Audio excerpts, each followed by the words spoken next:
Né à Moncton, au Nouveau-Brunswick, Aurel Collett est fasciné dès son jeune âge par les voitures. C'est son père, qui est affecté à l'entretien mécanique au Canadien Pacifique, qui lui fait découvrir toutes les facettes de l'automobile. Son premier emploi sera chez Norton Electric, mais il y a un vide en lui et une voix semble l'appeler. Il passe ses temps libres avec ses copains, tous des amateurs de hot rod qui cherchent toujours à aller plus vite. 1965 sera une année charnière pour lui, puisqu'il devient le président du club les Piston Poppers et il organisera sa première exposition de voitures hot rod et custom au Palais du commerce de Montréal. Travailleur infatigable, il est toujours prêt à relever un nouveau défi et il est remarqué par la direction de la piste d'accélération de Napierville. Il s'occupera de la gestion de la piste de 1967 à 1968 et en 1969, c'est la piste d'accélération de Pont-Rouge qui fera appel à son expertise.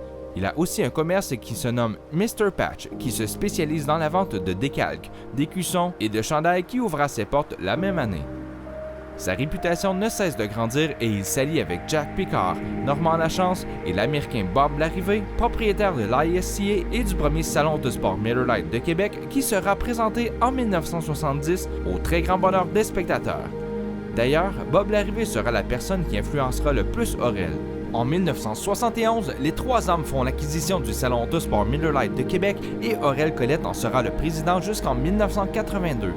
En plus de 1970 à 1972, il présentera avec l'aide du club les Piston Poppers un salon sanctionné ISCA à Place Bonaventure.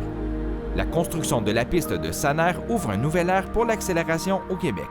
Aurel Collett aura la tâche très difficile d'obtenir un Nationals NHRA.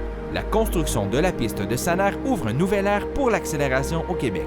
Aurel Collett aura la tâche très difficile d'obtenir un Nationals NHRA car il n'y en avait que 7 à l'époque. Il réussit à convaincre la direction de la NHRA et le Grand National Molson devient l'unique Nationals disputé à l'extérieur des États-Unis.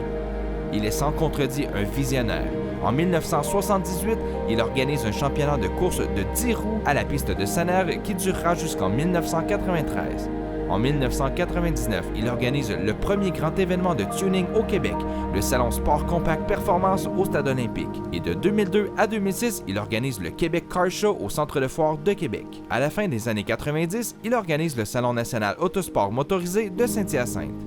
De 2000 à 2006, il organise l'événement Full Throttle Exposition de voitures et accélération à Saint-Eustache et de 2003 à 2005, le NSC National Sport Compact au Stade olympique. De 2006 à 2013, il s'implique dans l'AutoFest, une exposition de voitures au Beach Club de Pointe-Calumet.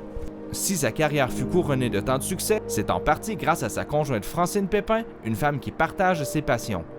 Il ne faut pas oublier que Aurel, avec l'aide des Piston Poppers, ont présenté le tout premier salon autosport Miller Lite de Québec qui était non sanctionné en 1967 au Patro Rocamadour. Un visionnaire, une passion sans limite, un amant de l'automobile, M. Aurel Collett.